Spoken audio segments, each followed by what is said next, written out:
talk today about Yom Kippur, the holiest day in the Jewish tradition, and its universal message and its universal practice. So that whether you adhere to the Jewish faith or the Christian or Buddhist, or maybe you have your own spiritual practice, you get to know and become familiar with the beautiful universal message and practice that is part of Yom Kippur. Now, there is a well-known quote that says, "The map is not the territory." What that means is the territory is source, and the map is the doorway in which we go into source and have this communion with source. And so in the Jewish faith, people go in one way, and in the Christian faith, they use another map, another doorway to go into source. And it's important to honor your family and cultural traditions, or whatever tradition you've created for yourself, or you've adopted consciously with choice as an adult.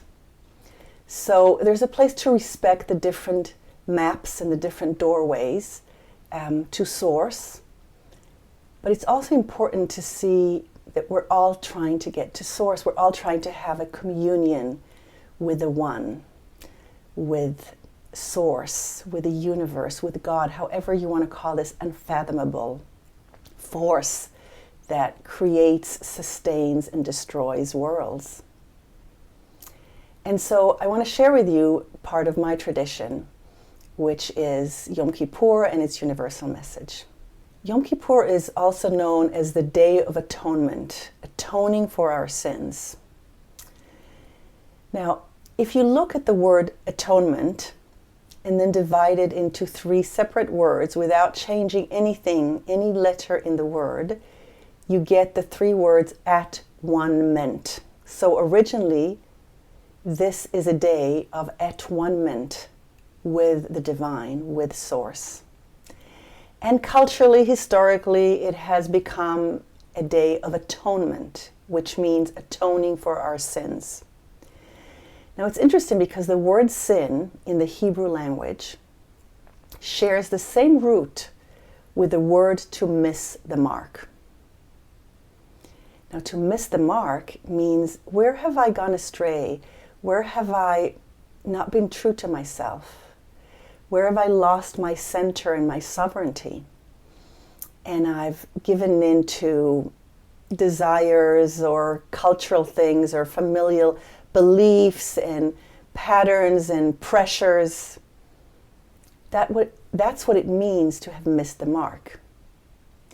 But again, culturally, historically, it has become, instead of missing the mark, it's been about sins. And in Hebrew also, it's about sin the way that we know it. And so Yom Kippur is about atoning for our sins. But I want to reclaim this, because it's a universal message and an opportunity any day of the year, but specifically now when it is Yom Kippur in the Jewish faith, to look at this as a day of at-one-ment, a day of having missed the mark and reflecting on, where have I missed the mark? Where have I stayed off center, my alignment between the essence, the spiritual essence of my calling and its material expression, and sharing my essence in all areas of my life with people I work with and people I love and I play with, my family, my friends, everything I do in my life. So it's a day of at-one-ment and a day of seeing where you've missed the mark. And it is the holiest day in the Jewish tradition. It's a day where, if you follow this practice, you fast for 24 hours. And we know in all traditions that fasting just keeps us clean. We're not focused about what we're going to eat and earthly matters. We're really focusing inwards. We're meditating. We're not dealing with food. We're contemplating. And the contemplation is, where have I missed the mark? How can I realign myself to be aligned again and in my sovereignty, and be in communion at one-ment with Source? So it's a beautiful practice. And you can try doing it. You can try doing it this week. You can do it as a practice every morning. Where have I missed the mark? How can I commune with Source today or at this moment? You can even do it driving down the highway to work and just taking a moment and saying, how can I realign? How can I commune with Source right now without closing your eyes, but just being in this expansive state where you remember and you realign to your Source. And when you realign to your Source, you become connected with Universal Source. So enjoy this practice. It's a beautiful practice that can take a few minutes in your daily routine. You can do it once a week before you start the week.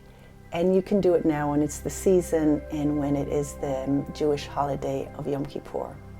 Blessings.